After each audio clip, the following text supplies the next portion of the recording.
There was one, In our last sermon, we talked about the ego. Have you experienced it?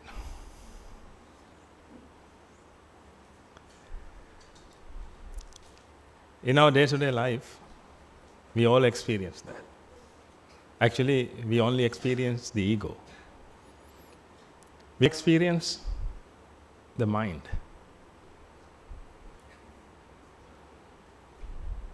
The mind is the most pure thing in the world.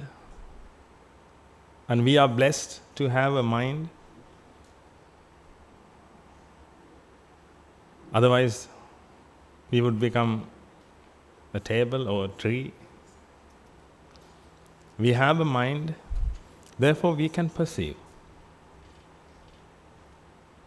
We can perceive things. We can see colors. We can hear sound. We can listen to sound. You can watch movies. Trees can't watch movies. Trees can't see colors. Trees can't see anything in this world. We all know that most of the trees are green color. Most of the trees are green, but trees don't know that. Because green color is created in the mind. That's a perception. You should need a mind to see green color. You should have a mind to hear something. That means sound exists in the mind. A sound is created in the mind. You can hear me because you have a mind. Therefore, we all are blessed. But there's a problem. When you have a mind, you have another problem with that. Because the mind has a problem. That is ignorance and attachment. When you have a mind, you have ignorance and attachment. If you were born with a mind, then you have ignorance and attachment. That is the cause of suffering. Therefore, if you have a mind, you are suffering. But you are blessed because you have a mind, but you are suffering. Everybody is suffering in this world. No one can say that I'm not suffering, I'm very happy. No, everyone is suffering. That doesn't mean that you cry all the time. But you are restless. You are restless and you want to do something all the time. You have experienced that. You need to get, or you need to perceive something. It's like chewing gum. You need to chew it. When you start, then you need to keep chewing it. When you have a mind, because of vexation, you have to perceive. Perhaps you don't know what to perceive, but you perceive it. While you are perceiving one thing, you want to perceive something else. When you listen to me, you want to be aware of your surrounding. That means actually you want to perceive another thing. This is not enough.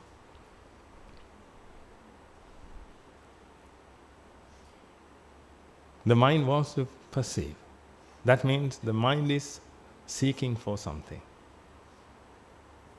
This happens due to ignorance and attachment. The mind is restless and it is seeking for something. It has been doing it for eons, but still it is doing it. Right now, in this very hall, in this very moment, your mind wants to perceive something.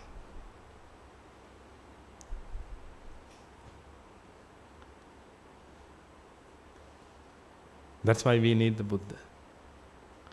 We are blessed to have a mind, but with the mind, we are suffering from ignorance and attachment. They are like diseases. We are suffering from them. Suffering is created due to ignorance and attachment. Therefore, we need a doctor. We are so fortunate. Therefore, we found the teacher. We found the doctor. The sacred doctor ever. The Buddha. He came to the world. And we found the Dhamma.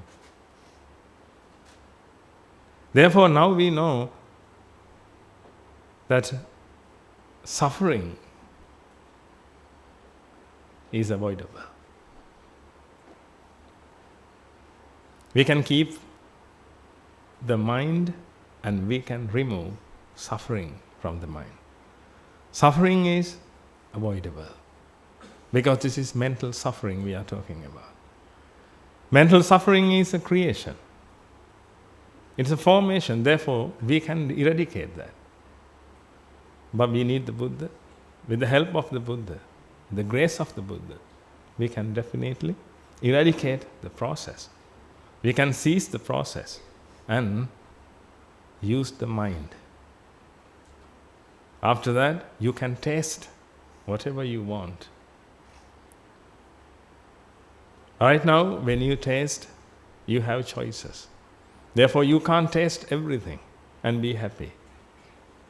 That's why you choose. You have your own wantings. But the problem is, the mind can't have a wanting.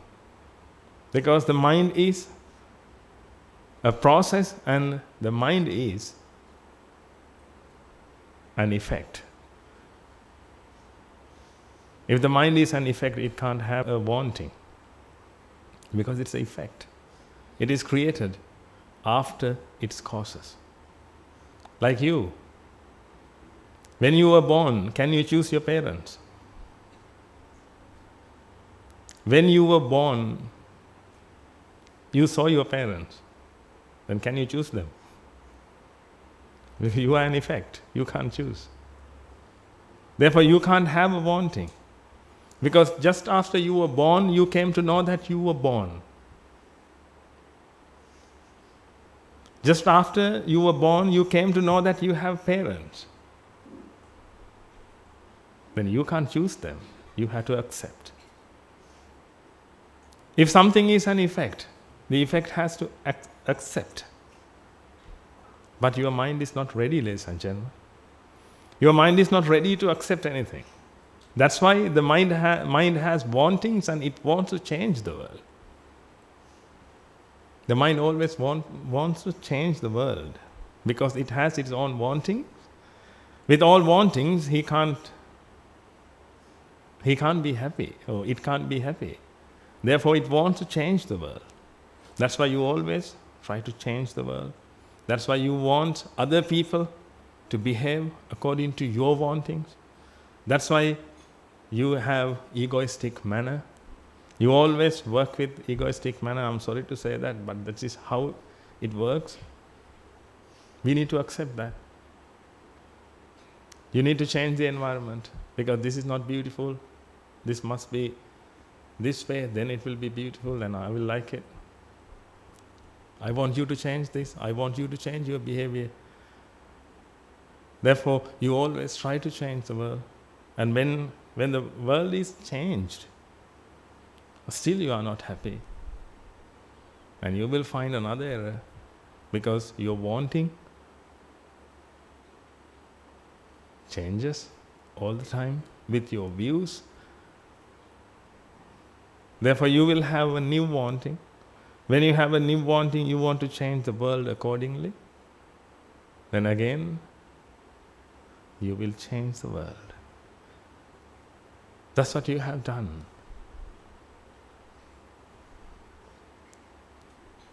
With views, wantings are created, ladies and gentlemen. But you are not afraid of views. You are ready to take views. You are ready to listen to other people all the time. You are ready to see or watch things. But you don't know that when you see or watch, when you listen to someone, when you hear something from someone, then you will get views. When you get views, a wanting is created. With the view, a wanting is created. Because with the view, actually attachment is created. The mind gets attached to the view. When someone says, this book is good, this book is awesome, there are many words you always prefer to use. This book is awesome, fantastic. Many words. When you hear these words, you believe that. That means you accept the view. When you accept the view, your mind gets attached to the view. Then the mind wants to experience it. Here we are talking about the mind, how the mind works. We should know that. We should know how the body works. Otherwise we will destroy our body and we will finally die. That's what people are doing these days. They don't know about the body. Therefore, they eat whatever they want, and they don't exercise, and they don't think about the body because they don't know.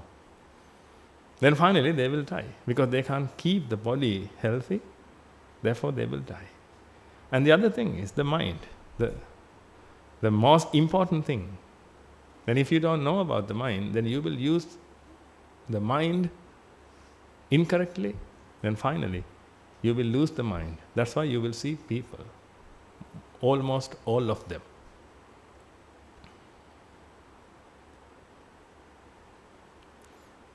perhaps they are mad or they are going to be.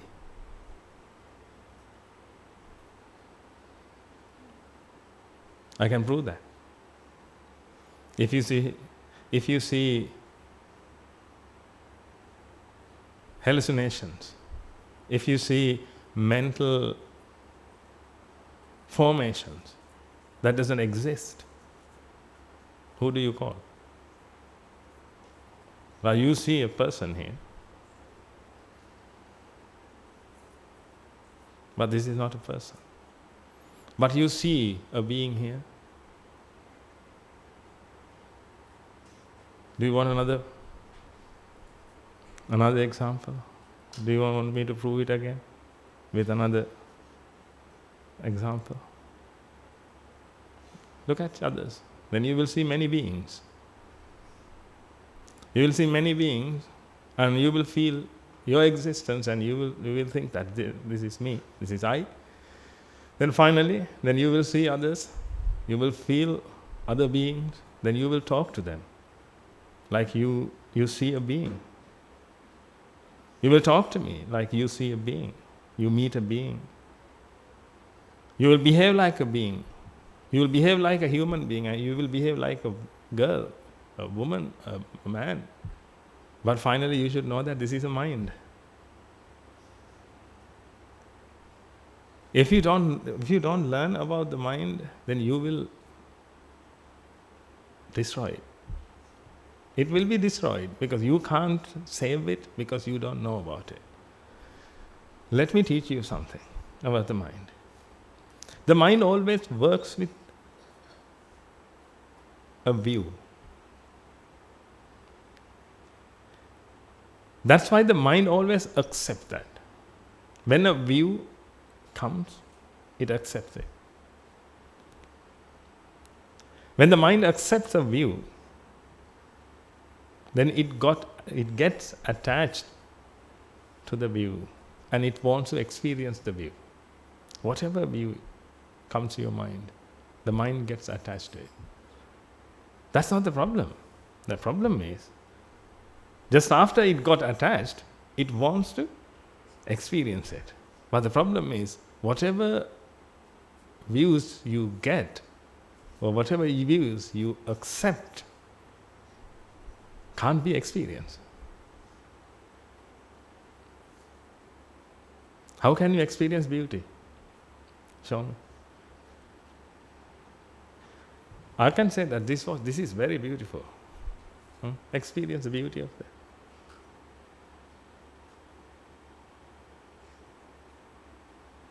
Beauty lies in the eyes of the beholder. That's a saying, but that's wrong.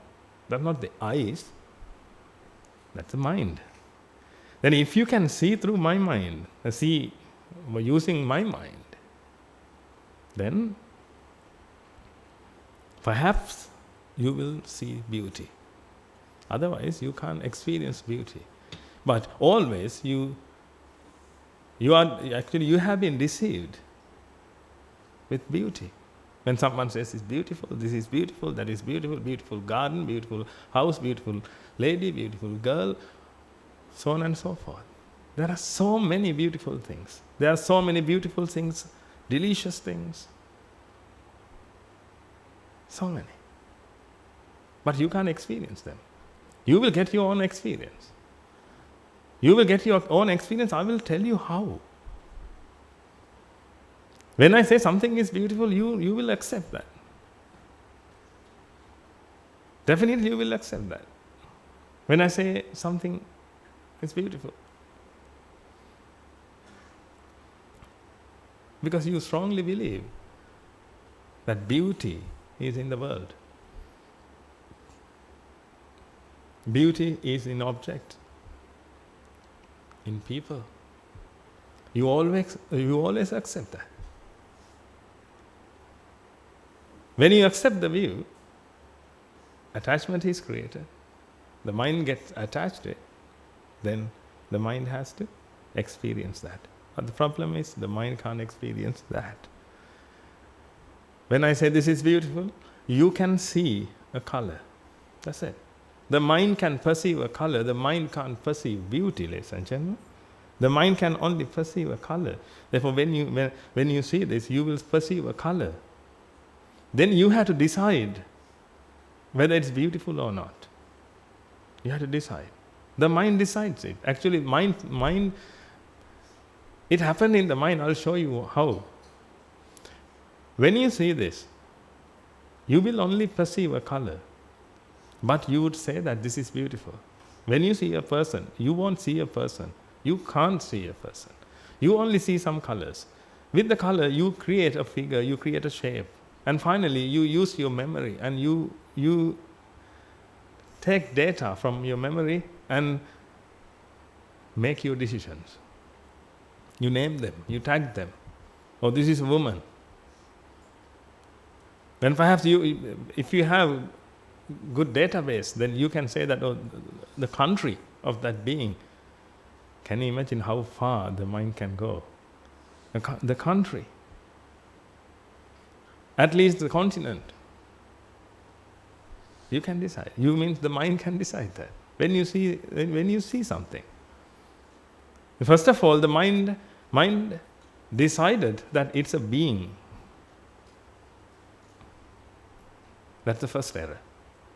After that, it took all those data and named them, tagged them. But the mind, what the mind saw is, or the perceived is, only colors.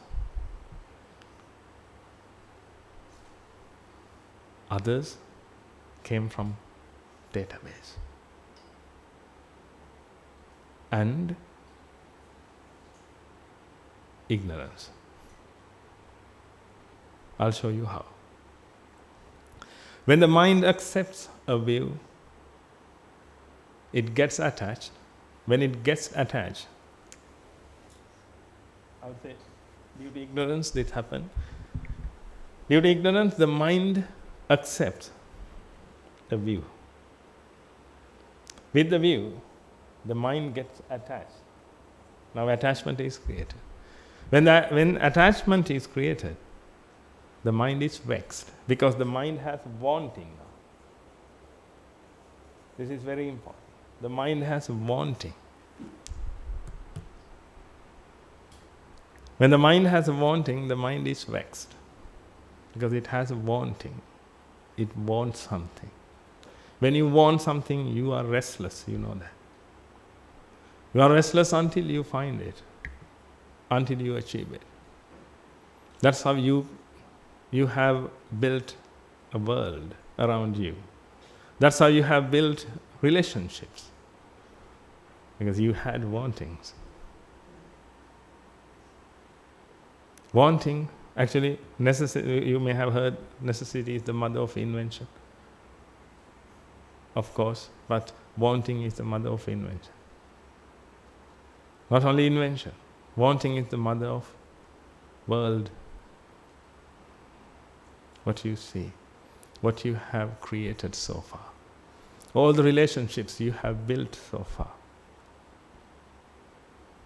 Wanting. You had a wanting.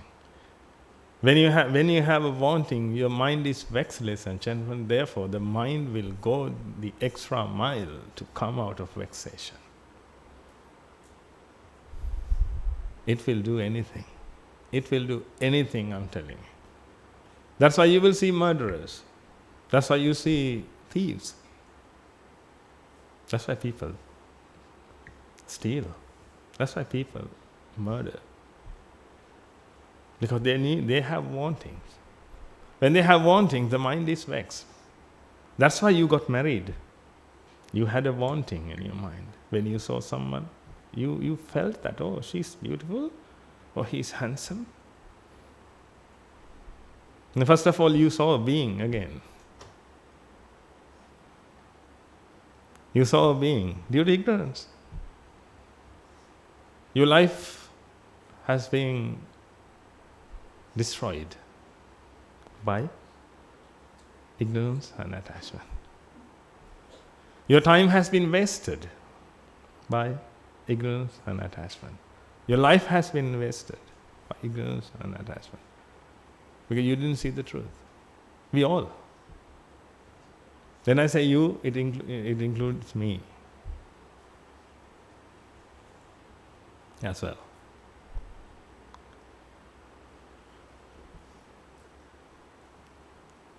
We all were deceived by the ignorance. We didn't know about this. This was hidden. But we thought that we know everything.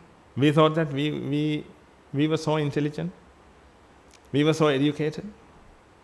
Well, perhaps you had a degree, PhD, whatever it is, to prove that you are intelligent and educated. Therefore, perhaps you thought that you know everything.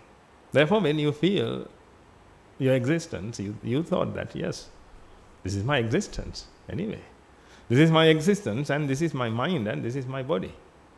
Therefore, you are talking about three things: my body, my mind, and me, or I. And some people use Atma, a spirit. They believe that there is a spirit, not the ghost spirit I'm talking about. Soul, perhaps, many names. People believe all these things. But actually, what you have is the mind and the body. This ignorance and attachment has been doing all these things to us.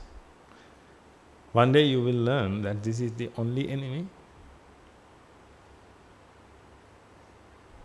This is the only enemy,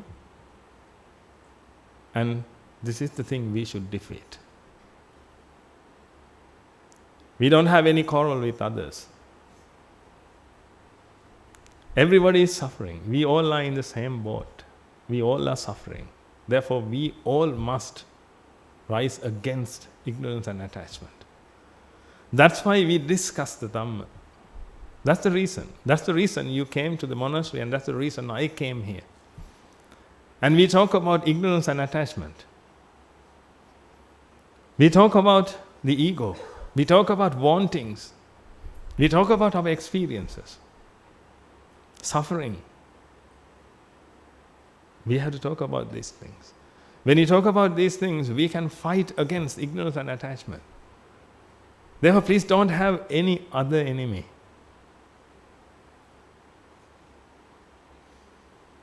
We have only one enemy. We will fight against it. We will fight against it. We will become a noble association. This is noble association. Come and join. This is noble association. We fight against ignorance and attachment. How do we fight? We will learn about them. Because it has been hidden. Therefore, we didn't know about that. Ignorance, when you hear the word, you know the meaning of that. It is ignorance. If you are ignorant, how do we eradicate ignorance? If you are ignorant about something, how can we eradicate that ignorance? By knowing it, by enlightening it. That's what we need to do. By revealing it. Because it has been hiding. It doesn't want to be revealed. If it is revealed, then everybody will know about ignorance. If you know about ignorance, it's not anymore ignorance. It becomes enlightenment.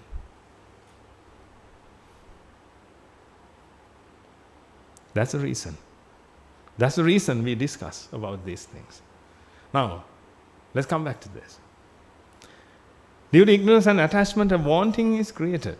When a wanting is created, the mind is restless and the mind is vexed and the mind wants to come out of vexation. The mind wants to achieve this. When the mind achieves this, amount of vexation decreases.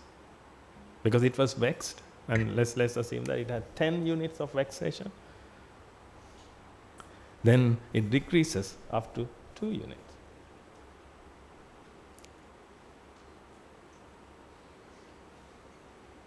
Now the mind relieves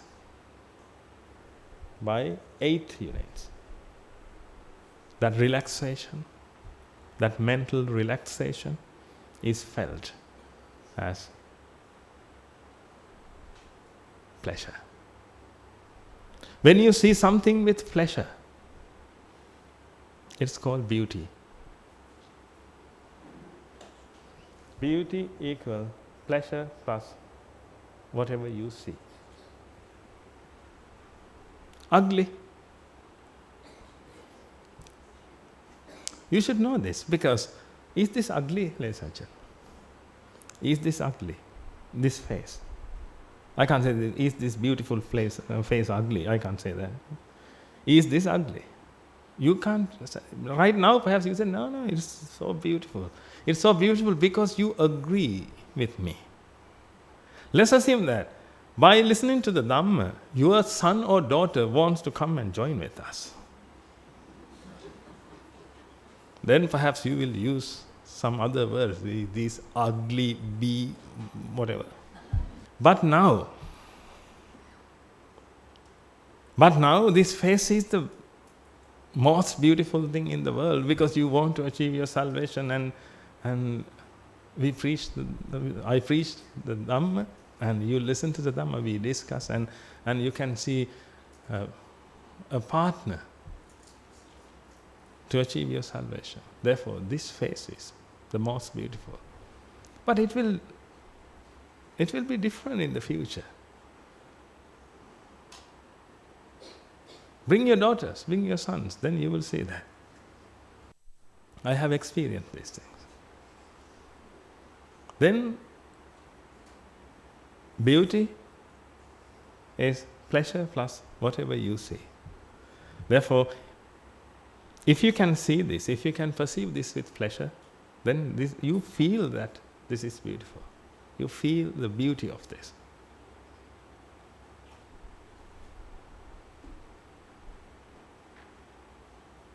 When you listen to music, a piece of music, you feel that it's so beautiful. If you are happy, everything is beautiful. Most of the time.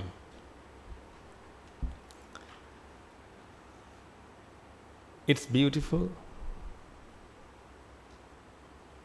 if you like it. Your son is beautiful or handsome. Your daughter is beautiful. Your girlfriend or newly wedded wife is so beautiful. But finally, what will happen? The same woman. Finally, what will happen?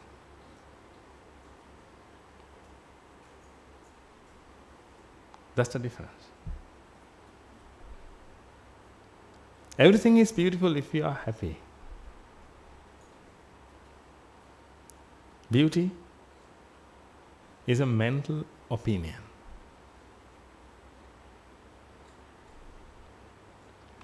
I want you to see the world, or I want you to see everything as beautiful things. To do so, you have to be happy. If you want to be happy, there is only one way. You need to eradicate your wantings. If you want something, you will see the beauty of that object only. If you like this pen, if you like blue color, this is the only color you will be happy with. There are many colors in the world. You will hate them. You will lose them. You can't see the beauty. You may have to close your eyes when you see them because you like this. When you chose a wife, you lost all other. Can't you remember that? Before you got married, you are the most eligible bachelor perhaps. And you had everyone, almost everyone. Had means you couldn't use or you couldn't associate with, but if you want, you could marry them. But once you got married, that means you chose one. When you chose one, you will miss all other things, every other thing. This is how it works, ladies and gentlemen. If you choose blue color, you will lose other colors. But just tell me, how many colors are in the world, ladies and gentlemen? Not basic colors. How many colors? This much. Colors, infinite number of colors are in the world. Then we will take one. Infinity minus one. What is the answer? Infinity. That means you lost infinite number of colors.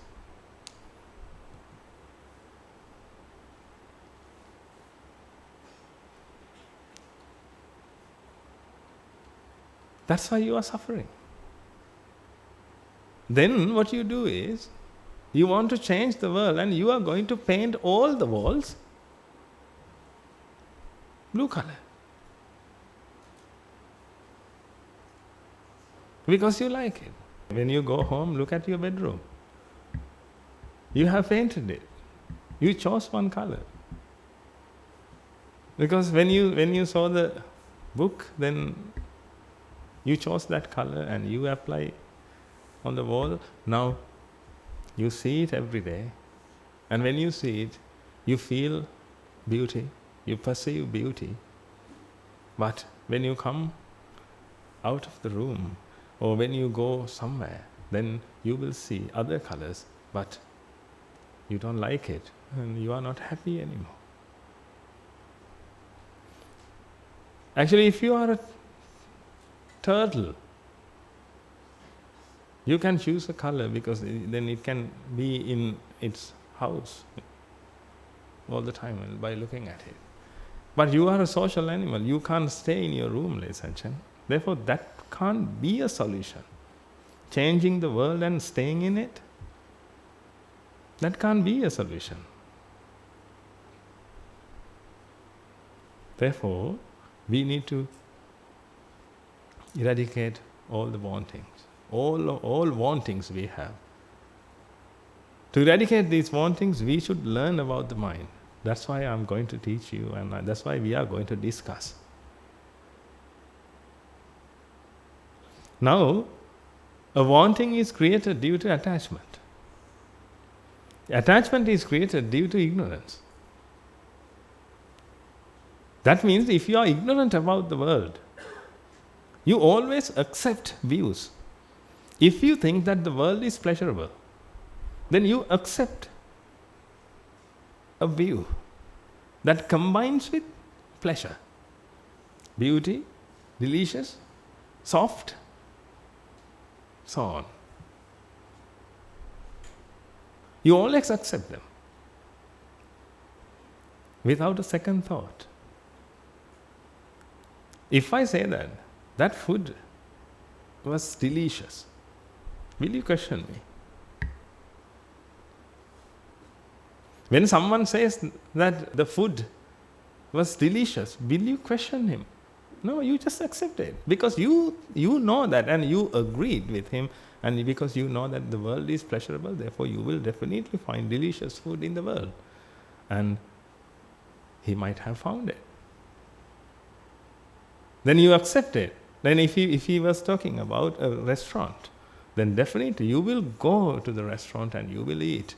I think you have experienced this. When someone says that there is a good restaurant and that it has delicious food, then you went for it. Perhaps you traveled 100 miles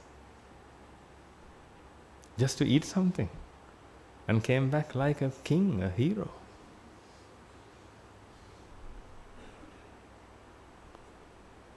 We all have done that. And when we went there, actually the food was delicious. Because we went there with 10 units of vexation, and when we eat, we felt some taste anyway. Because we have the mind can perceive taste. But taste is not in the food. It is created in the mind. Like colors, like sound, like smell.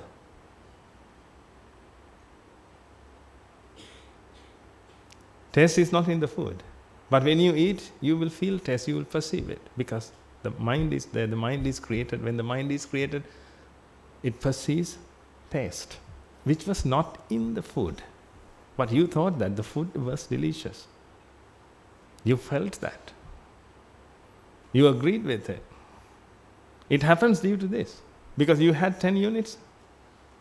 And when you felt the taste, it decreases 2 units. When it comes down to 2 units, it decreases by 8 units. Then you will feel pleasure. Then you decide that the food is pleasurable, which means the food is scrumptious. Otherwise, how can you find taste in the food if you can't? Taste is not in the food.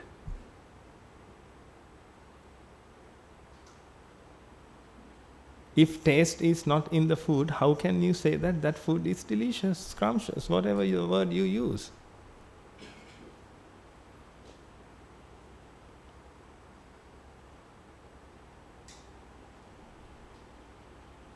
When you eat, taste is created in the mind. When the taste is created in the mind and vexation decreases, now it feels 2 things at the same time. Taste plus pleasure.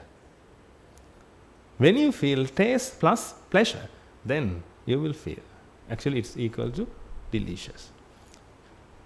All the adjectives you use, opinion adjectives, beautiful, tasty, all things, if they are positive, it comes with pleasure and a sense, whatever sense you perceive at that time. If you are happy, if you are in happy mood, an indecent word also can be very beautiful.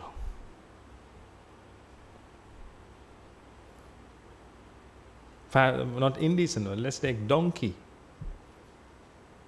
Normally if I tell you are a donkey, then you will be offended. But when you are in happy mood and we all are happy, at that time if I say, you donkey, then you will all laugh. You won't be offended. If you are in happy mood, everything is beautiful, delicious, taste, soft, whatever.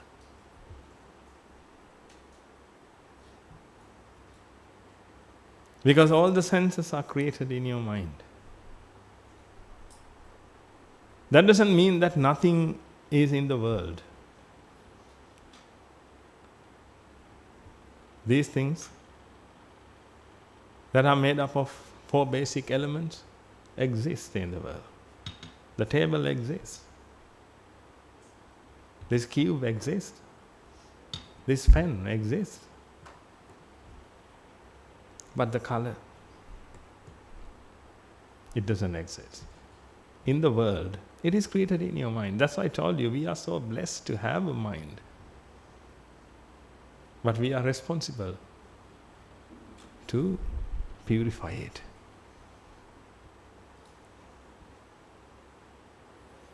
You should purify that, otherwise the blessed mind will make you suffer. And the other thing is, you are a human being. That means you can get views and change your behaviors, thinking patterns. You can think.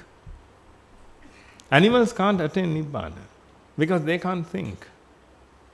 They can't change their views. When they have a view in their mind, they can't change it. But you can, because you are a human being and you can think and you can accept any view. That's the other problem. Being a human being is blessed. But the problem is, you became a human being, now you have an ability to accept all the views. Therefore, if someone is animal-like, it accepts everything. Animal-like people, like child-like people. They accept every views because they don't know how to choose. I'm not talking about you. But if you don't know about the mind, perhaps you will behave like them. Whoever comes to you and says something, you accept it. Because you strongly believe that the world is so pleasurable. Therefore, when someone comes to you and talk about beauty, then you always accept it and you try to experience that. To experience that, you have vexed. When you are vexed and try, perhaps you work your fingers to the bone to achieve that. Can't you remember your achievements? Your achievements are paved on your life.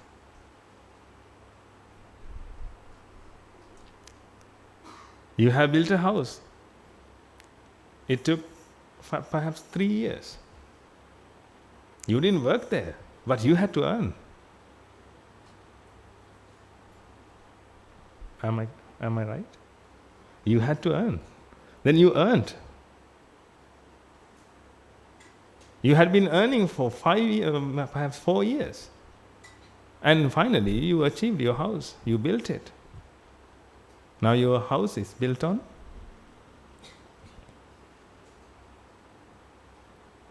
little bit bitter. It's little bit bitter, isn't it? Your all achievements built on your life. You can't get it back. You can sell the house. You can sell the house and can you scrape it out, your life, because it was built on your life, and can you take your life back? No. You can sell everything, or you can do whatever to your house, but you can't get your life back. But you had to do that, ladies and gentlemen, because you were vexed. You had wantings and you had some association which is toxic. But you didn't know that. We had to associate. And we didn't know how to choose our association. We didn't have teachers to teach us. Therefore, we had to associate each and every one.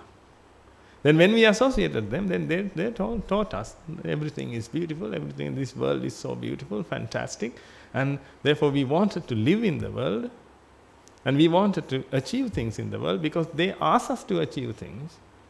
They asked us to have a desire, and we had a desire. Then they asked us to have a burning desire if you want to become a millionaire or billionaire. And they have created dreams in our heart, and we thought that they are our friends.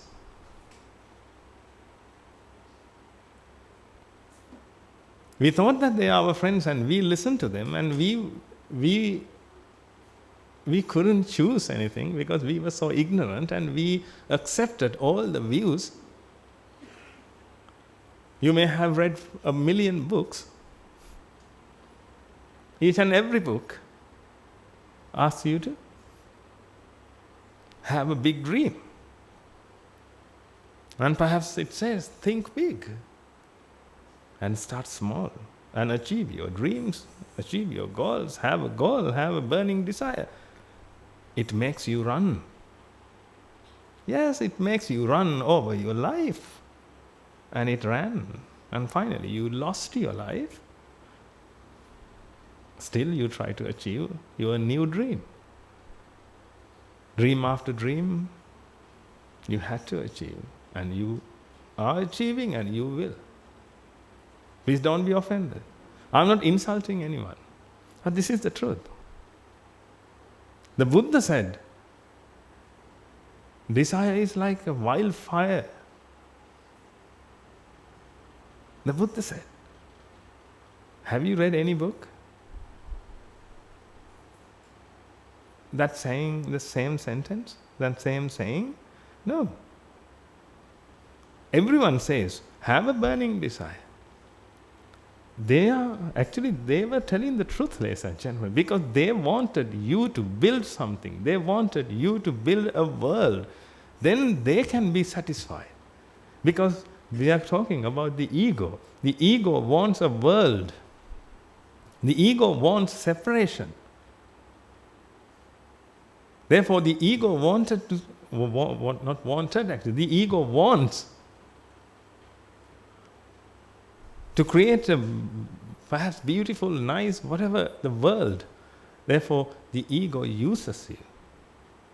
It used you and it gave you a view and you accepted it.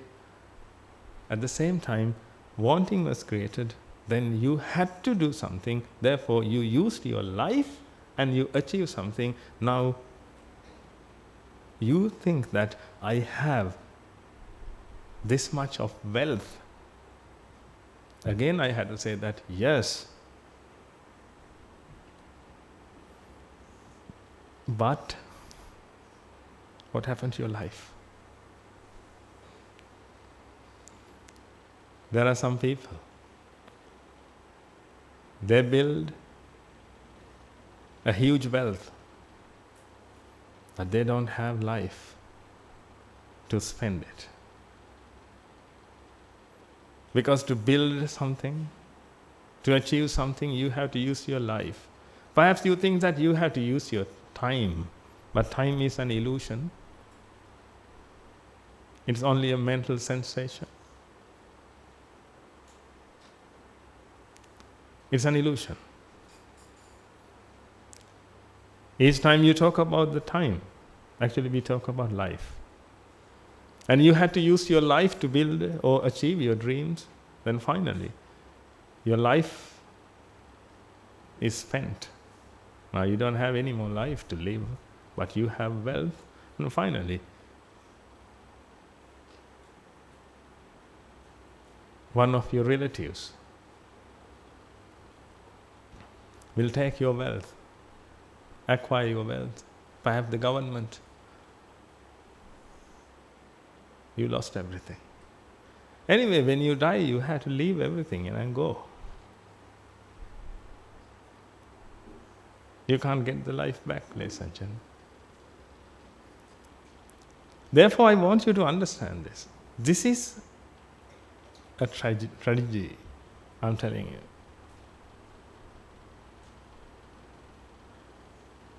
Finally, you all had to leave everything. I'm not talking about the wealth. When I say you all had to leave everything, you can leave your wealth, I know. But can you leave your life?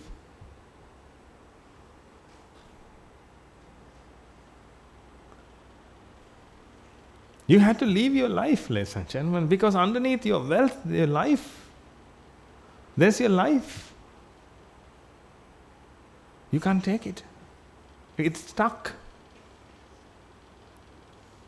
If you talk about your education, I would say 26 years. Is that enough, or can I add more?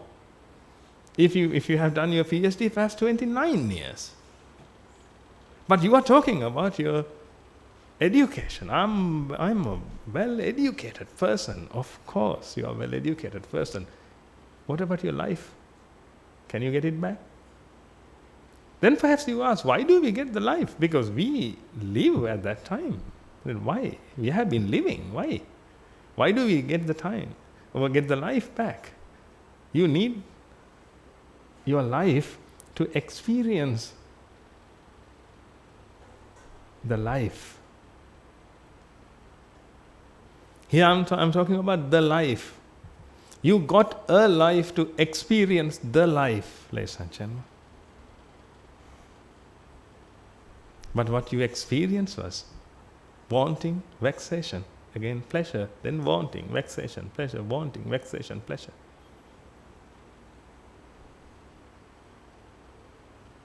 Then you might say that life is a roller coaster. Yes. People can create nice things, nice sayings. Languages are created to say nice things, to deceive the mind. We use languages to deceive the mind. Beautiful language. Literature. You can create many words if you want. And you can talk about that. Finally, if you got a good education, yes, of course you got a good education, but you lost 25 years, let's assume 25 years of your life, and you couldn't sense, you couldn't experience the life, but you got a life to experience the life.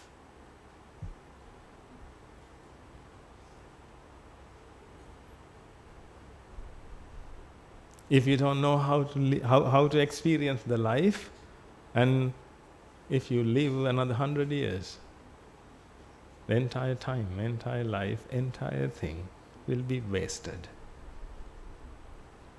That's why we need to choose a path. We need to choose this path. That's why I chose. Don't ever think that I didn't have any other choices. I had many choices. I was so stupid. Therefore, I had many choices. I'm talking about me, therefore don't be offended. I had many choices because I have seen many choices. How stupid I was. Because I thought that the Buddha has seen only one, but I saw many.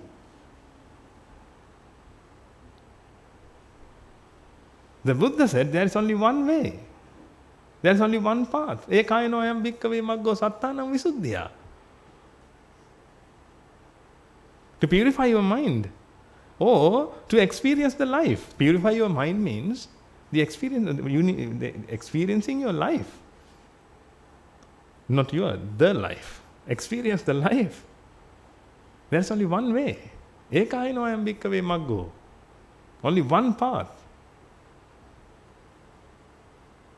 To experience experience the life. But I had many choices. Luckily, I chose this. But when I chose this, I found out that this is the only way. If you, again, if you are a human being and if you know the purpose of your life, this is the only way. Again, I will tell you, ladies and gentlemen,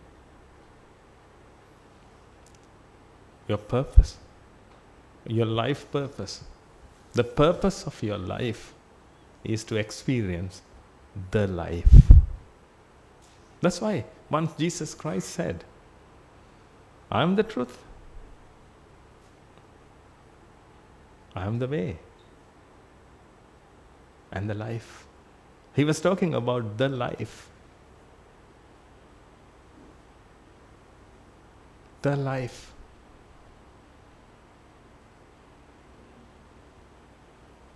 That's your purpose.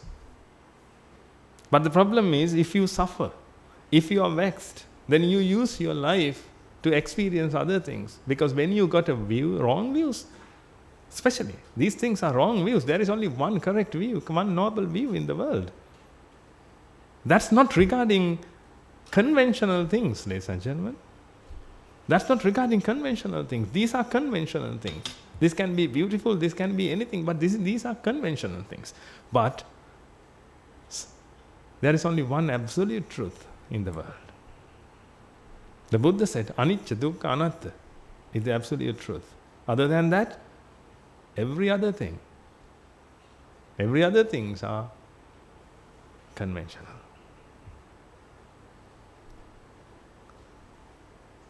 But we always accept conventional truth. We always accept conventional views. Because we don't know the absolute truth. Until you know the absolute truth, you have to accept everything because you used to accept. And you will accept it. When you accept, the mind gets attached and wanting is created. When wanting is created, the mind is vexed. Now the mind can't feel or experience the life. Now the mind has to do something to come out of vexation because the mind is in living hell, ladies and gentlemen, each time.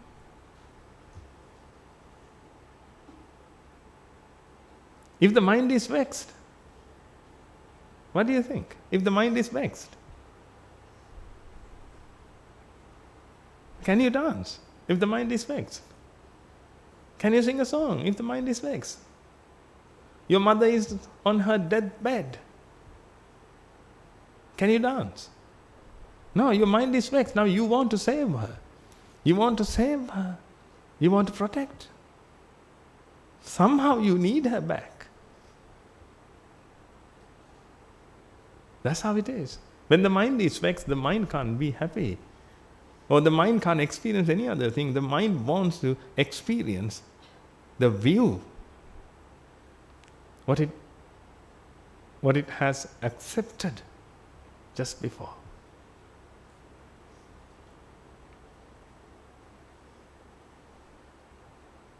Therefore, each time we had to achieve our goals. We had to achieve our goals. That's why I always say, actually, you never do anything willingly. I'm telling you. I'm sorry to say this. We never did anything willingly. We had to do it. Therefore, each time when you talk about your achievements, you had to say, I had to do it. I had to do it. I had to do it.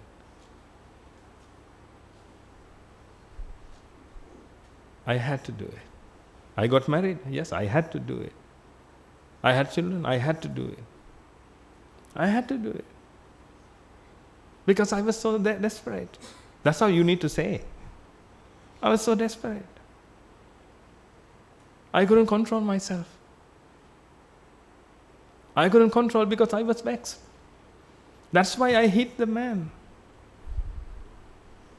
That's why I stabbed him. It's unfair. Why are you going to put me in jail? I was vexed. That's why I stabbed. I had to do it. You will say that.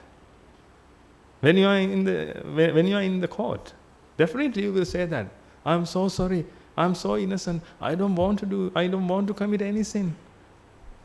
I didn't want to do anything, but I had to do it because I was so vexed. He was going to kill me. I was so afraid. I wanted to protect me.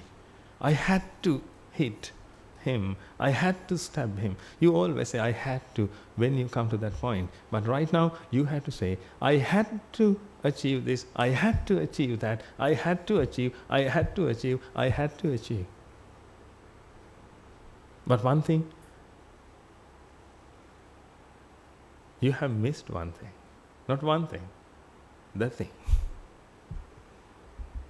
The purpose of your life. That's why we need to understand this. That's why you should eradicate your wantings.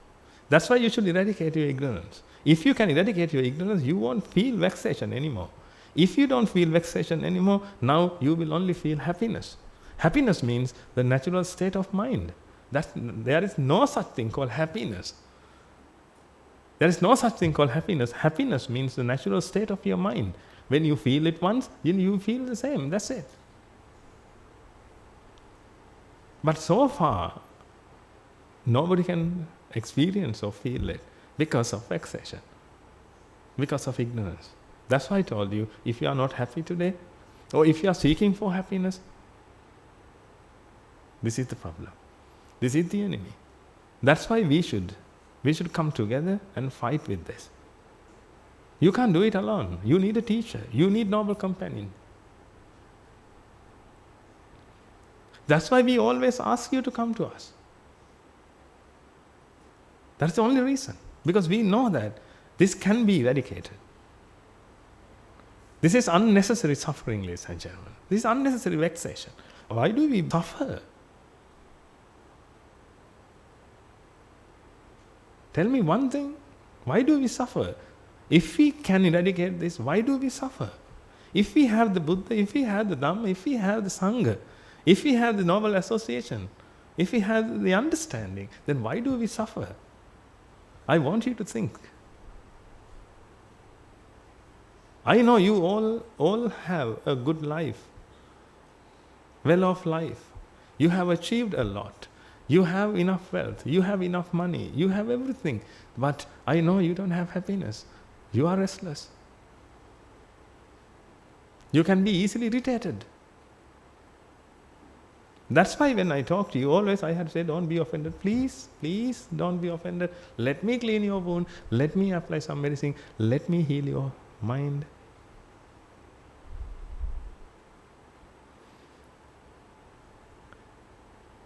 Try to understand this, please. I practice my path. No one has to say that. I don't want anyone to say. Because I have seen the truth and I practice it because I want to achieve my salvation, which means I want to experience the life. I don't like this ego.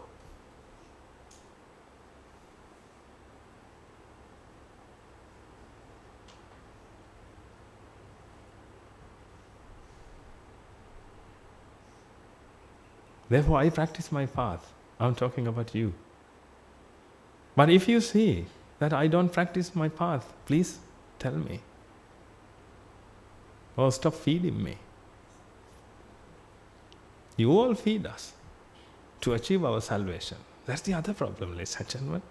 You all feed us to achieve our salvation. Okay, we will feed you. You should achieve your salvation. You should experience the life. But we will in a hell. We will live in a hell and we will earn some money and we will feed you. Is that fair? If I do that to you, that's fine. But you do it to yourself, ladies and gentlemen. If someone hits you, that's fine. Kills you, that's fine. But if you kill yourself, if you hit yourself, if you hurt yourself, you are hurting yourself, ladies and gentlemen. Because this suffering is unnecessary, but you let it be created in your mind. Because you don't understand this. Or you don't want to understand. Perhaps you want a little bit. I can't say that you don't want to understand, otherwise you won't come here. But actually, I encourage you to do something. I'm not saying that you are zero. You are something, I know. Perhaps more than me. I talk to myself as well. That's why I told you, this is not a sermon, this is a discussion. But I'm the only speaker. This is a discussion because I also listen to myself. Myself means actually I also listen to the teacher. This is the teacher who talks, who speaks. We all are students. Therefore, we should know what to do. If this suffering is unnecessary, unavoidable, then why don't we avoid it?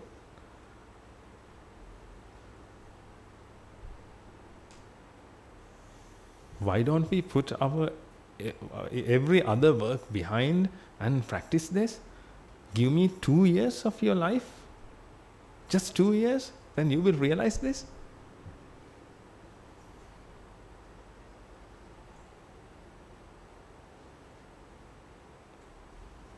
When you begin to feel happiness, then you will leave everything after that. You don't want them because you do all these things because of wantings and vexation. None other than vexation, I'm telling you. You had to do it, and now you have to do it. You have to do it. Can't you stay with us today?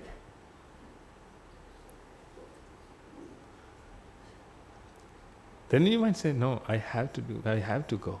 Yes, of course, you have to go because you want to stay here. But the problem is, you have to go. You have to go because you have your wantings and you need to achieve your wantings. When you achieve your wantings, you will be happy because you think that happiness comes from the world. You feel that happiness exists in the world. These are wrong views you have.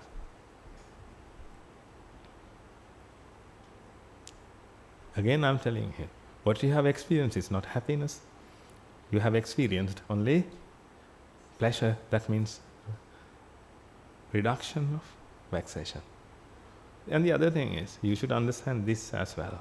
The mind only can feel or perceive. I would say feel. The mind only can feel vexation, essentially, because the mind doesn't have a sensation to sense pleasure. When we draw this, you can see ignorance, attachment, then wanting or vexation. Vexation. After that, we do something to come out of vexation, that's called abhisankar. We do abhisankar. That's a Pali term. Abhisankar. That means we do something to come out of vexation. That happens in the mind automatically. We don't have to do that. It happens. If you don't do anything, it will automatically activated and you will see an illusion. That's the illusion you see as a being. We will talk about that later. Now vexation, after that abhisankar. That happens. Where can you see pleasure? But vexation is here. The mind can feel vexation. The mind can't feel pleasure. Then how do you feel pleasure then? When you feel this, this reduction is felt as pleasure.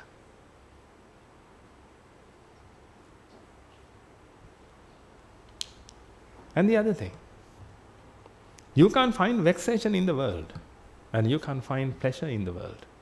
Both of them are mental creations. But the mind can feel vexation. The mind can't feel pleasure. The mind can only detect reduction of vexation.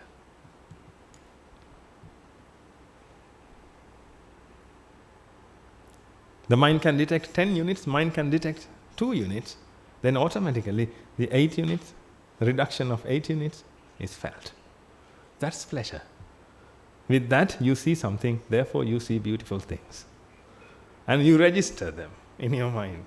Oh yes, beautiful, because you had a view, a wrong view,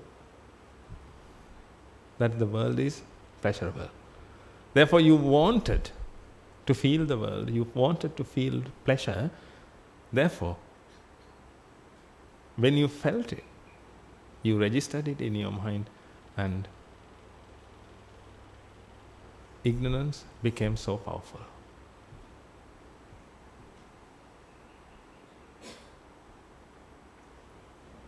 Now the mind is even ignorant, because now it has experienced pleasure. Then it thought that pleasure exists in the world. That's why you can recommend. When you read a book, you feel pleasure, finally, then you recommend it to someone. How do you say? This is a fantastic book, must-read book, you must read it. You recommend it. You recommend it because you strongly believe that the book is fantastic, which means pleasurable.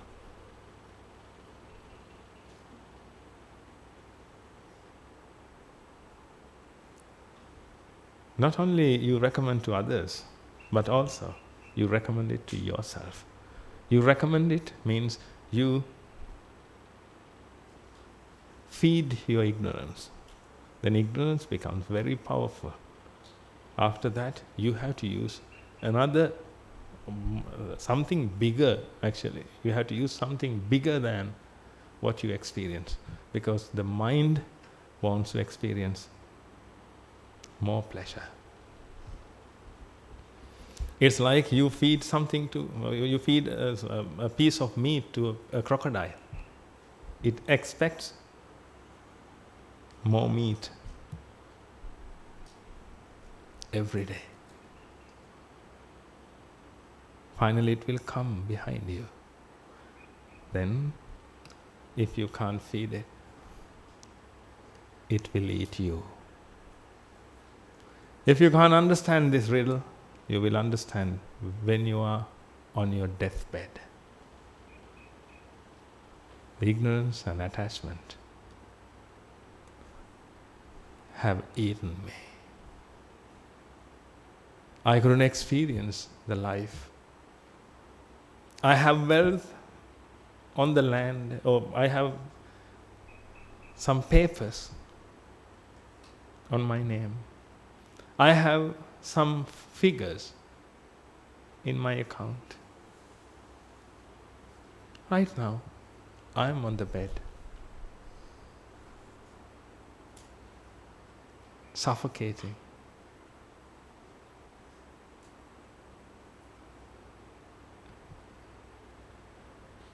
Just about to die.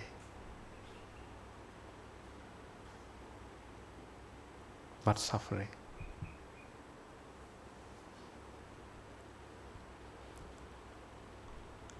At that time, also the mind is vexed. The mind wants to come out of that. Perhaps someone comes to you and say, "What do you want to eat?" Then you might say that, "Can I have dal curry?"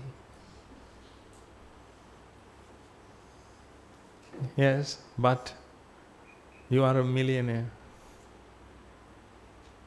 Why don't you eat your wealth, ladies and gentlemen, at that time? Why do you ask for a dal curry? Ask for dal curry.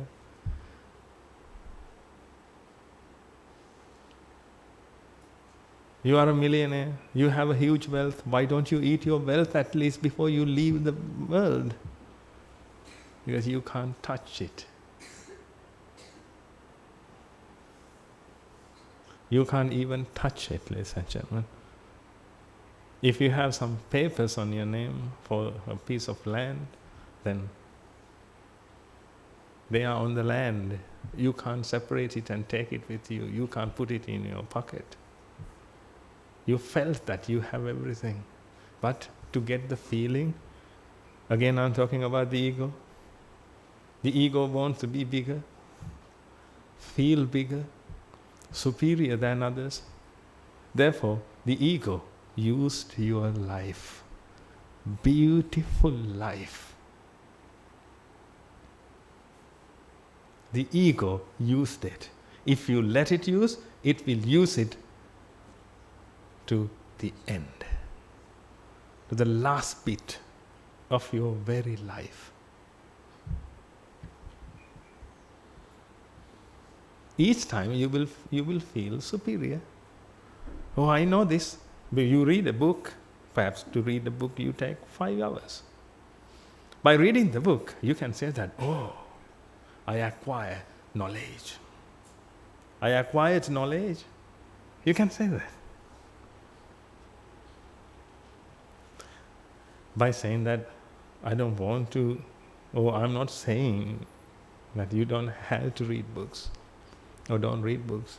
What I'm saying is, to feel superior, you need knowledge. To feel superior, you need wealth, money, beauty, power. To feel superior, just feel superior. Ladies and gentlemen, to feel. Not to eat, ladies and gentlemen, I'm talking about to feel.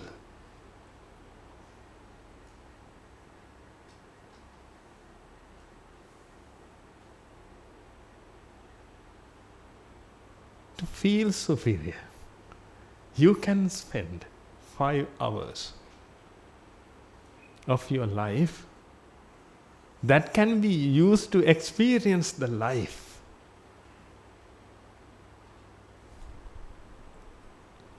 Is it fair?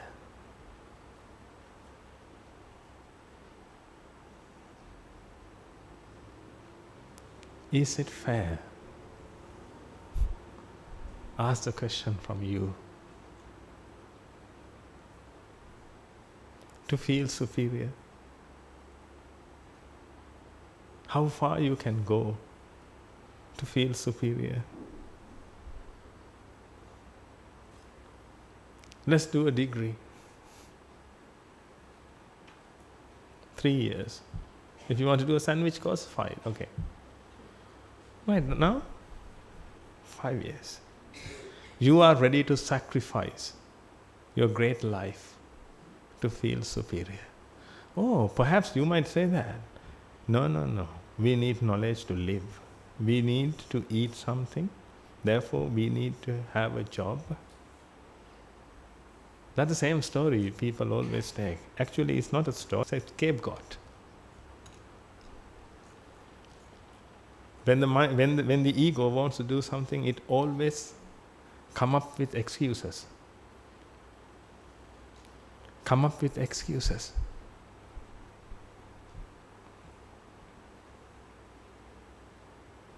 And use it as a scapegoat.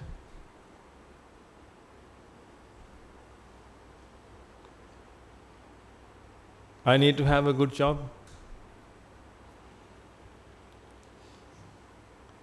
I need to have a good salary. To have a good salary, I need educational qualifications. Therefore, I'm ready to sacrifice my very life to have educational qualifications more than others and feel superior than others. But I'm telling you, you became a slave to your own ego. Let me help you to come out of ego. Let me help you to eradicate the process of ego. We are so lucky because we know that the ego is a process. Ego is not a being. At least we know that. Thanks to the Buddha.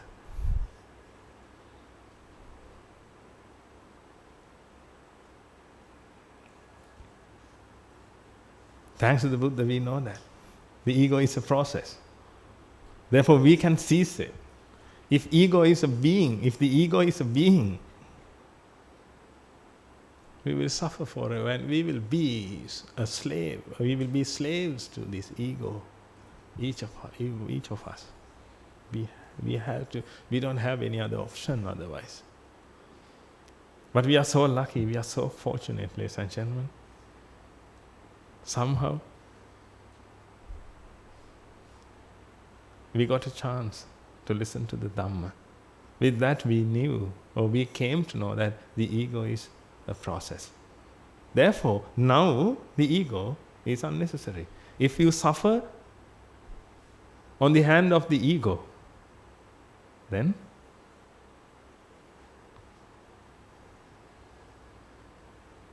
that's your fault. It's a process. It can be ceased completely, forever.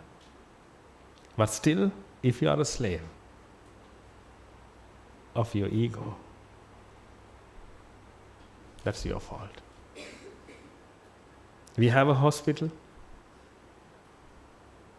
We have enough beds. We have enough doctors.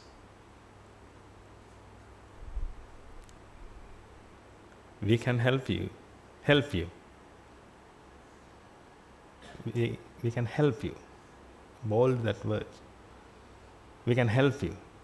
Not we can cease. We can't. You have to do that. We will help you. We will give you a bed.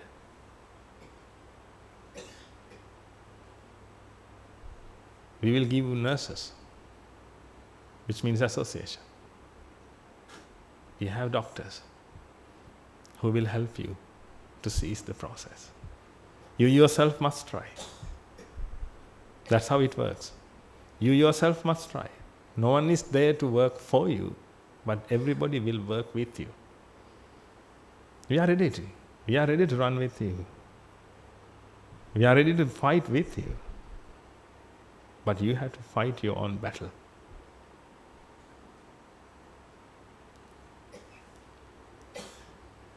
I'm telling these things because I want you to realize this, ladies and gentlemen. I want you to realize that otherwise I can talk about ignorance, anicca, dukkha, anatta. Anicca is this, anatta is this. I can explain each and every fact of the Dhamma. But if you are not ready to move forward, that means if you still believe that achieving your wantings is your life, if you still can't see the ego, if the ego listens to me, perhaps this face is so ugly now. If the ego listens to me, this face should be very ugly. Because the ego doesn't like to talk about itself. The ego is hidden.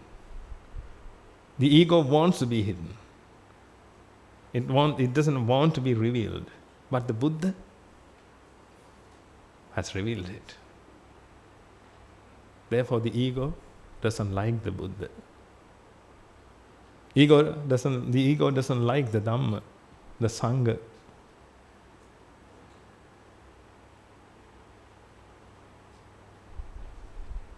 Therefore, if the ego listens to me, it doesn't take anything.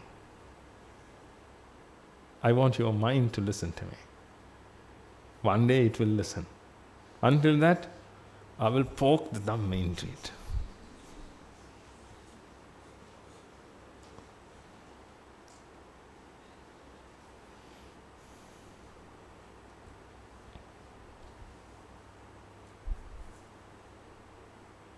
You should be lucky to have teachers who perhaps force you to achieve your salvation. I need such kind of teacher. I need. If I don't practice my path, I want him to slap me. Otherwise, I will go to hell, ladies and gentlemen, and I will suffer. Or I will come back to this world as a human being and I will miss my salvation, because if the Buddha is not in the world, we don't have the Dhamma.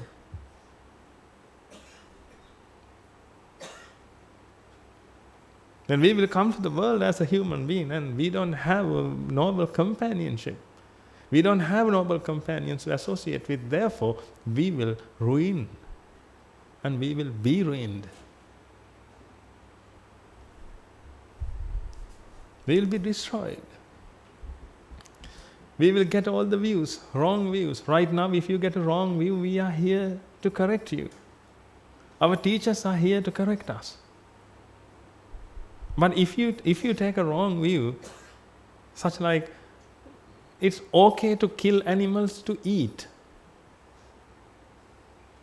Don't kill animals unnecessarily, but it's okay to kill animals to eat. Then if you have a view like that, then you will do it. Because if you have a view, you will accept it. When you accept it, then you are okay to do that. And who's there to stop you? But when you do this, you commit sins. Whether it's for eating or any other thing. How dare a man can kill another animal, another being?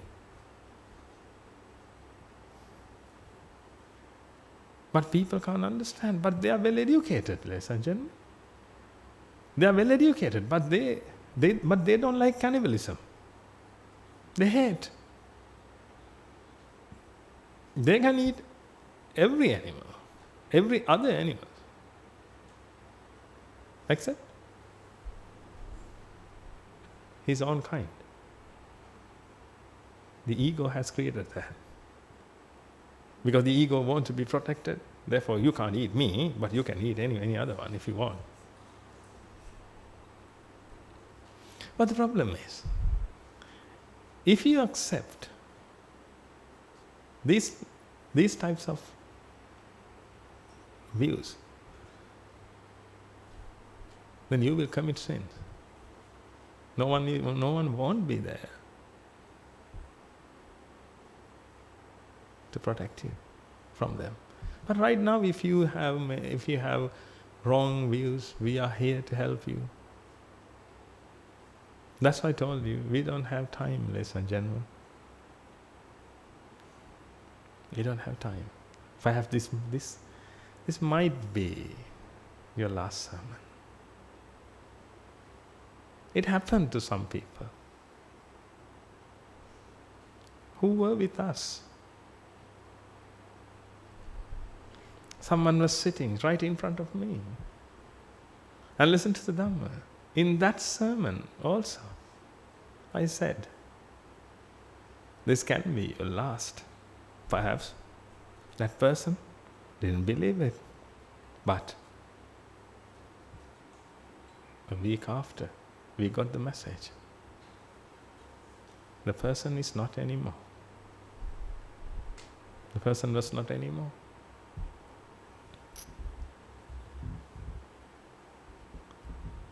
The person lost everything. I'm not talking about wealth. I'm talking about the noble companionship. That's the problem. Therefore, sooner the better. And better late than never. That doesn't mean that you can be late and finally say that better late than never. Don't delay this. Don't delay your salvation. Don't postpone your salvation, ladies and gentlemen. When you make your priority list, where do you put your salvation in? Perhaps in the end. You had to feed your child, you had to go to work, you had to do this, you had to do that, you had to clean your toilets. Later we will talk about the salvation. Perhaps when I ask you to achieve your salvation, you might say, I'm busy. For what? I had to clean my toilet. I had to wash my body. I had to go there, I had to go. I have many work to do. I know that. I used to tell all these things, ladies and gentlemen, therefore I know that. We all are in the same boat. We all are same kind of people, with same kind of mindset.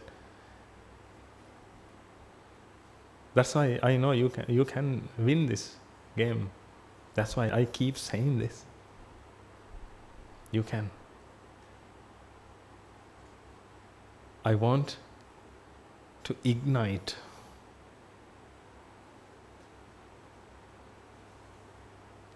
your enthusiasm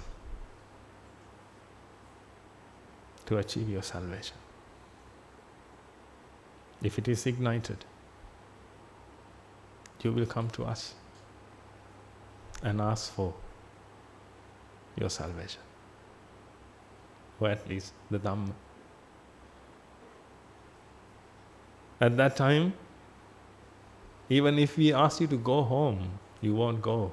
You will stay here. But right now, we ask you to stay with us, because we came from the future. We are your future.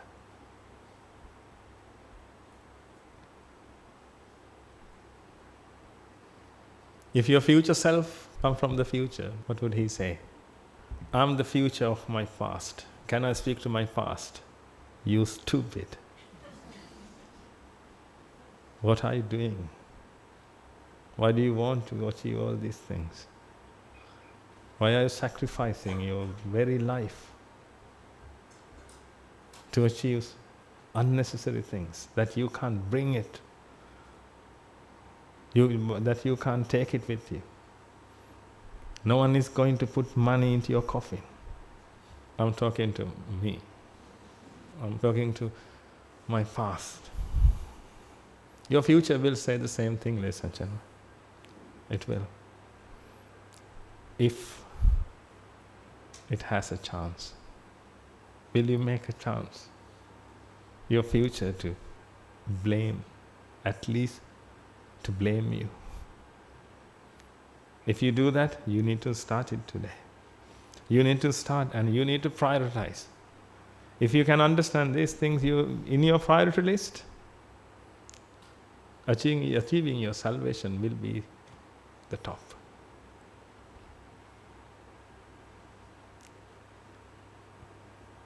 Until that, I will talk to you. Please come. This is bitter. This is bitter. Actually, I have decided to speak freely, ladies and gentlemen. Until today, I was stuck. I thought that if I use my original style, people will be offended. Therefore, I couldn't handle the language, because I was choosing words, and whatever comes to my mind, I didn't express. But from today, I have decided I will speak freely. I know, no one will hear that. But whoever will hear, or whoever hears, he will be in this side. He means, not he, they, I would say. They will be, this side means they will leave every other thing, all the other things behind, and they will start achieving their salvation. Is that okay? But is that okay? What do you think? Let's talk about the bitter truth with bitter way. Not bitter way. This is my style. Because I got these things from the perfect one. Therefore, this must be perfect. If you listen to this sermon and if you can go home, what is the point in listening to the sermon? If you can go home means, like, if you can go home as the same person who came to us, no. Therefore, perhaps my style is different. That's why many people are in the monastery. Nearly 200 monks.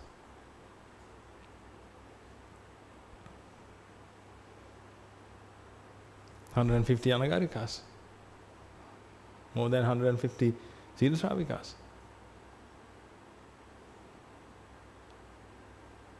And many devotees.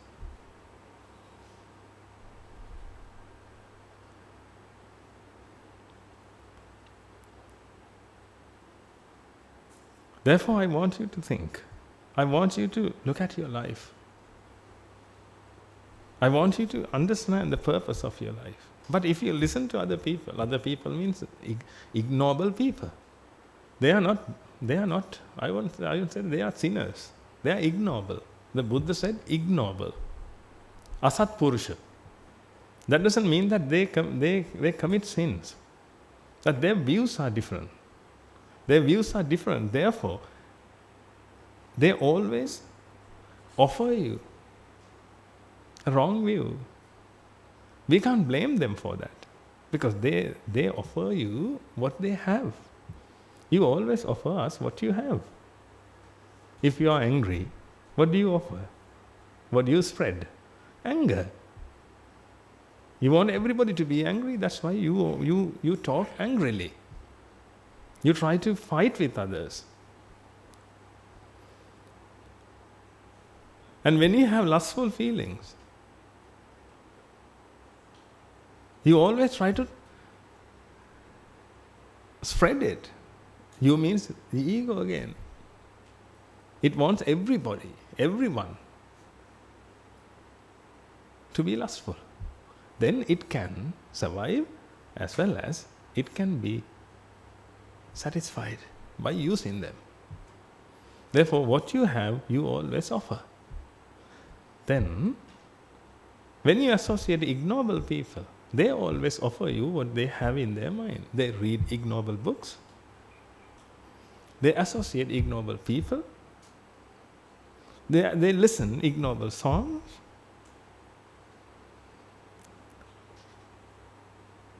They associate ignoble things all the time. Therefore, they have ignoble views. Then if you listen to ignoble views, and if you accept all these ignoble views, you can't be noble. Then if you want to be noble, you have to associate noble people, you have to listen to noble speeches, which means sermons, and it should be noble. Every sermon is not noble.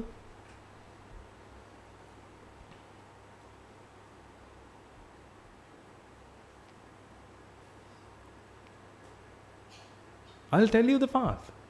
If you can use this path, then definitely you will achieve your salvation. But there is a path you need to walk on.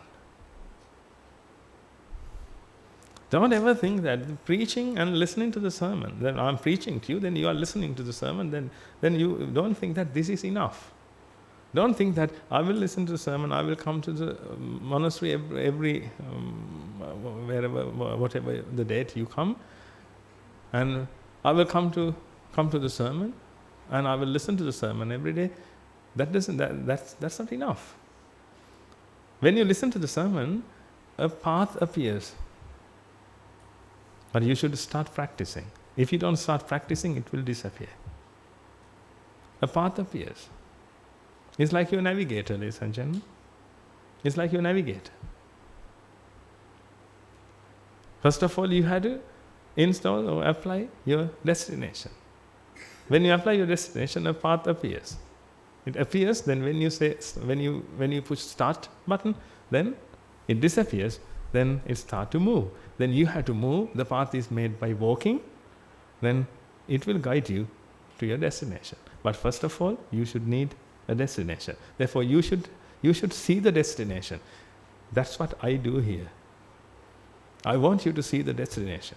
That means I want you to see your salvation first. Because there are many salvations, many paths. You should see the salvation, the salvation. There is only one salvation. It is the salvation, but there are many salvations people have created with wrong views, ignoble views. Only the Buddha can. I'm not discriminating by saying this, but only the Buddha can. That's why he is called the Buddha. There's only one president in our country. He is the president. There are many candidates. But there's only one president. He is the president. There's only one Buddha. We are lucky to have him. We are lucky to accept him as our master. That's what happened to us. There's only one Buddha. The Buddha, only the Buddha can find the truth, noble truth. That's why to find the noble truth, he has to be enlightened.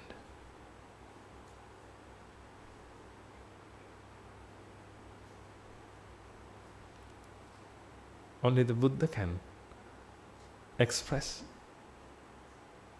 noble truth, noble views. When we discuss noble views, then you will understand them. When you understand them, suddenly your path appears. Your path will appear in front of your mind's eye. One day it will happen in front of us, in this very sermon. One day it will happen. Perhaps it happened to you.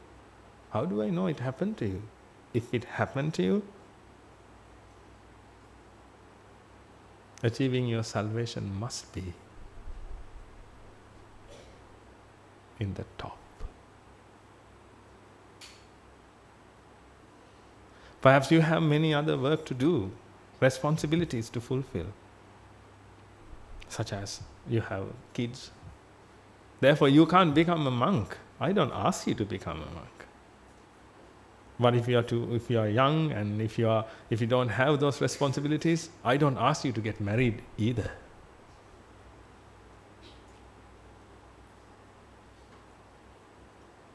If you have a chance to achieve your salvation, don't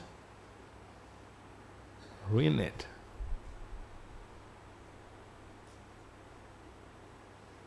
Therefore, if you are young and if you don't have other responsibilities, become a monk. Be a monk or a nun, like Anagarika. See the strike. I know it's so hard. Because to become yesterday, in yesterday's sermon, actually we were talking about that. It was so beautiful. I'm still feeling happiness. Yesterday's sermon was fantastic. Even I say about yesterday's sermon, what happened to your mind? When I said that I was so happy and still I feel the happiness. Don't you want to listen to that? That's why when I say something fantastic, you always want to listen to or experience that. But it's better to experience. You can experience that, but it is in Sinhalese. You had to fight with the ego. To become an Anagarika, it's so hard. You can come to the sermon. You can listen to the sermon. You can go to Rajagiri's sermon and you can listen to the sermon every day. Perhaps when you go home, you can listen to it twice. But to becoming an Anagarika, it's so hard. Becoming an Anagarika, it's so hard because you had to sacrifice your ego. Not fully, but you had to sacrifice at least a little bit. Because now you are someone. Because you have created your character. Perhaps you are the mother, you are the father, or you are a boss, or you are a leader. But when you come to our monastery, you are no one. Perhaps you are a speaker. You talk to people. But when you come to the monastery, you have to listen. You have to listen to me, I'm the speaker. You have to listen to me. Or you have to listen to other monks. You have to listen to Anagarikas. You have to listen to Anagarikas. You have to listen to someone else. You have to listen. You have to listen. You can't get the microphone. You will be no one. You won't have your identification. But the ego is identified with everything. And it has been identified. Therefore, the ego has created a character, a role. But when you come to the monastery, to stay with us. I'm talking about to stay with us. Then you have to leave these things and become no one. It's so hard, ladies and gentlemen. It's so hard. You can leave your wealth. You can leave your money. Let's assume that you want to go for a retreat. You can't carry your wealth and your money. You don't. Perhaps you don't carry your phone. You don't want them, but you can stay there for a month, perhaps. That's it. But when you go there, you know that I am this, whoever the person, let's say the minister. Let's say, I am the minister. I am the minister who came to the retreat. I'll be polite here, courteous. I'll obey everyone. I'm the minister. Look at me. I'm the minister, but I obey you. Look how good I am.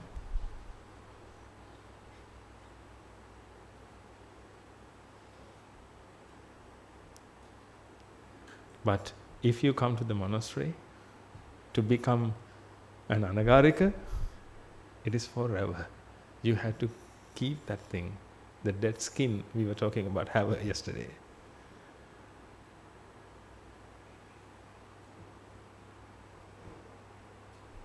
And you have to become no one.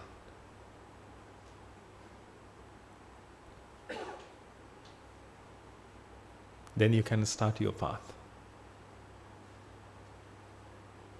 Otherwise, you will become an arahant. But that won't be you, the ego. The ego will become an arahant. Then you can tell everyone, hello, I'm an arahant. I'm an arahant. Respect me, offer me. If the ego becomes an arahant. Therefore, there's a path. I don't want you to start your path right now. The deeper path.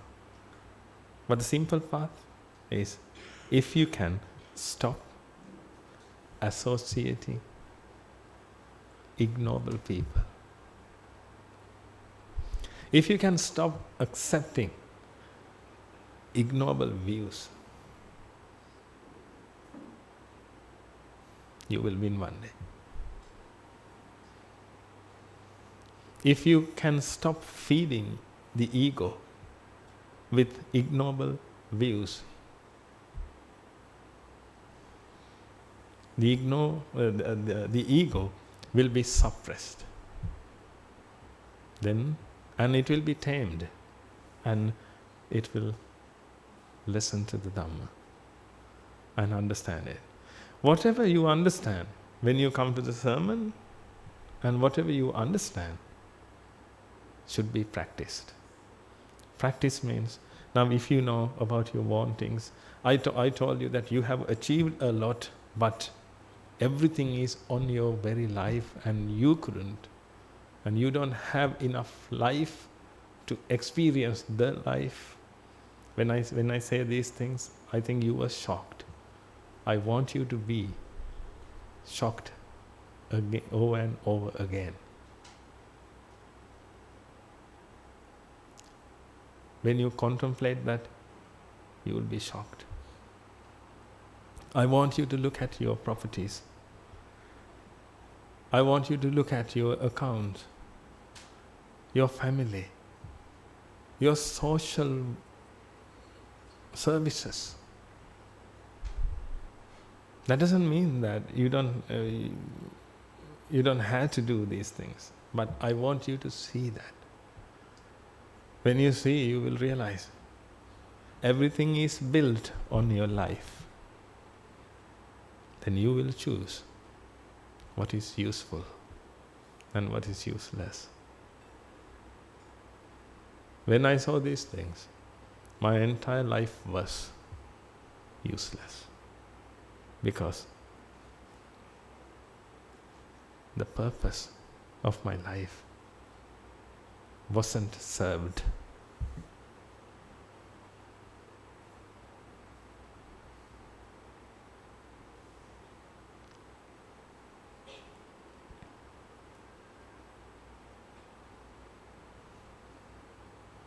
Keep thinking. Please don't be offended. This is my compassion.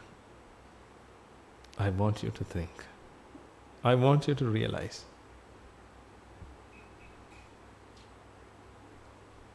This is not a joke. Or this is not just a speech. I am not a stand-up comedian to make you laugh and you go home empty-handed. This is the truth. Then it's like this. If you have cancer, if I am the doctor, how should I talk to you? Sometimes you have cancer. When you have time, you can come and meet me. Whenever. I can't say that. This is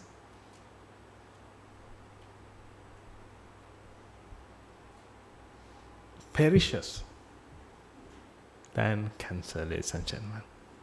Because with a cancer, you will die only once. And if you want to achieve your salvation, you will die 1 billion times.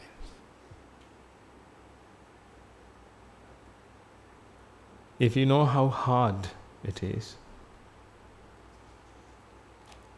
death,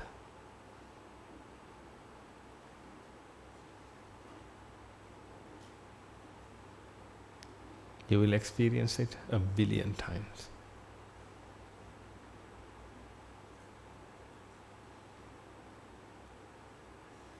You know, departing from others is so hard.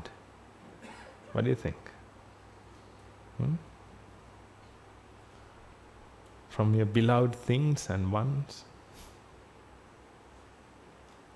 Departing from them is so hard. That's called death.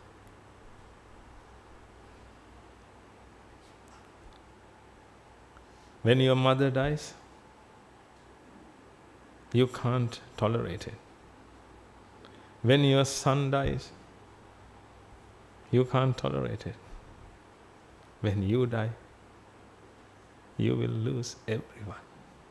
When your son dies, you will only lose your son. You have your daughter, your mother, your father, and your world you have created so far.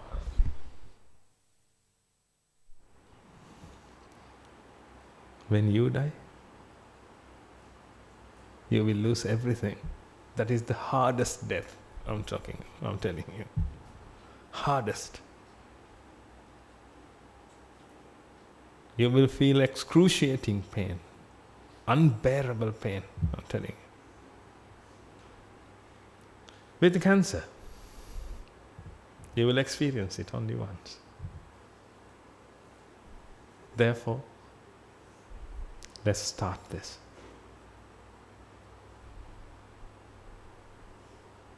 Let's prioritize your jobs. And I want you to take your salvation to the top. No matter what, we will achieve our salvation.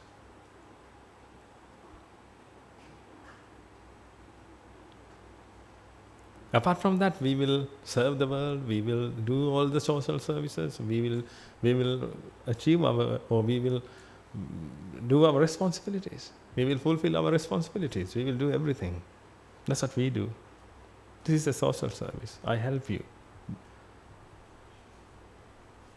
Don't ever think that I don't practice my path and I only help you.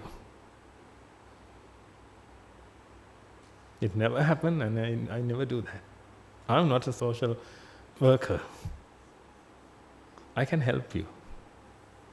I achieve my salvation. If I don't achieve my salvation, don't ever come to the monastery, because no point in coming to the monastery. If I don't achieve my salvation, I ask you to achieve your salvation.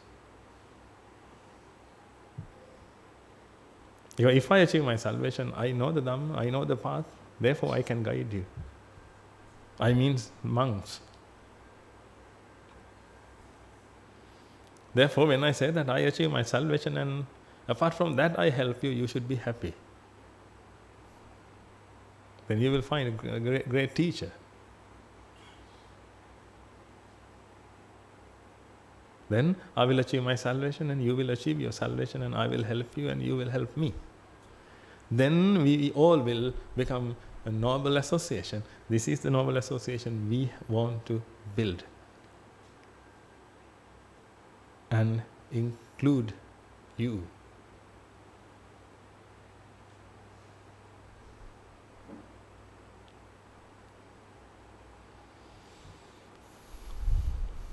Does that make sense? How do you feel this phase now? If you are in happy mood, this will still be beautiful.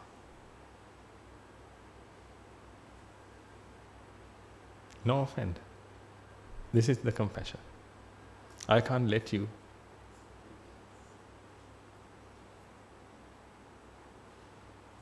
destroy your own life if you come to us. Therefore, I will keep telling this. Whenever you come to me, I will keep telling this. Then try to avoid. Try to avoid me. Oh, he's coming. Try to avoid. Otherwise, listen to this. Perhaps same thing over and over again. And one day, the ego will be tired and it will listen.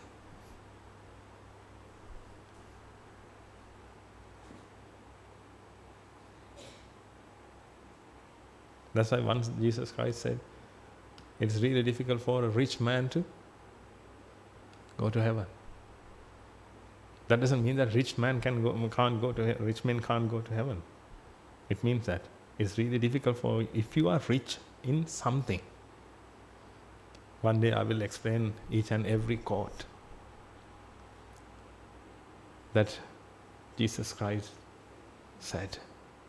Fantastic. I'm telling you, people can't understand this because the ego wants to separate everything. Therefore, they have created religion, many religions. Now, this Jesus Christ belongs to this category, this category of people. That's how the ego has separated the world. But this is the truth.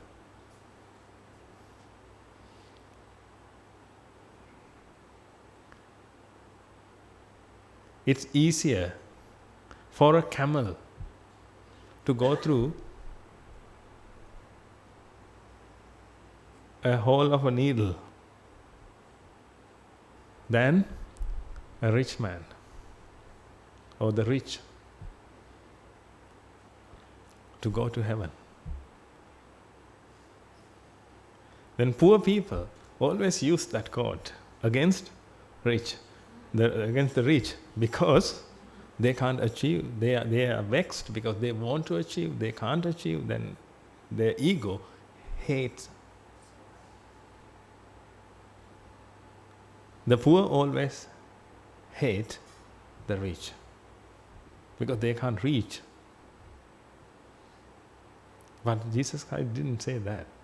According to my point of view, according to my understanding, what he said is, if you are rich with or rich in anything, that means you are so egoistic. Rich in education, rich in wealth, rich in power, rich in love. Means you have a good family. You are the beloved father. Everybody loves you. That means you are a father. Otherwise you are the mind. The truth is you are the mind. But now you are a father, beloved father. Everybody loves you. No one accuses you. When you come to that point, you are rich in love, rich in education, rich in power.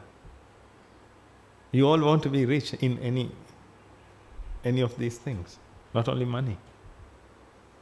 When you are rich, it's really difficult for you to enter heaven. Which means, when the ego is bigger, the mind can't experience the life. Again, I'm not talking about the rich. The rich means everybody is rich, because everybody has something. Some of them are poor in money, but rich in education, rich in beauty, rich in energy, power.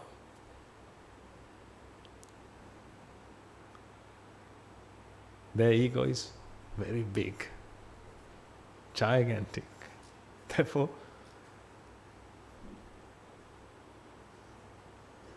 they can't enter heaven. Heaven means where you can experience the life.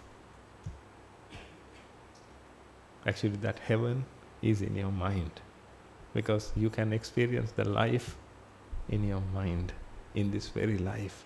You don't have to die to experience the life. You have to experience the life before you die. Otherwise, you never experience the life. Therefore, let's work out.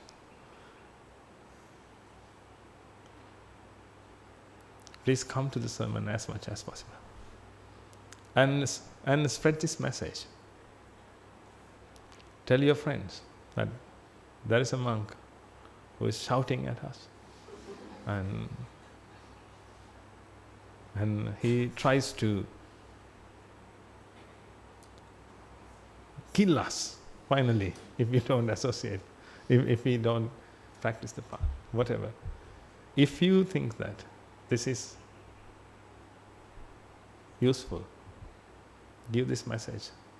Pass this message to your daughter, your son, your parents.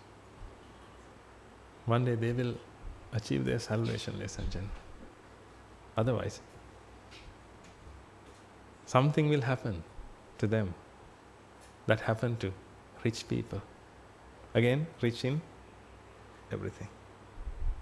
Not the money I'm talking about. They died and they never come back. We thought that they went to heaven. But Jesus Christ said, it's really difficult for them to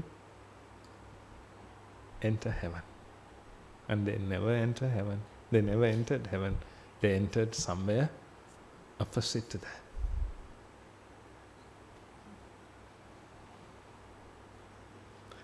I'll see you next week. May the blessings of the Noble Triple Gem be with you all. Thank you.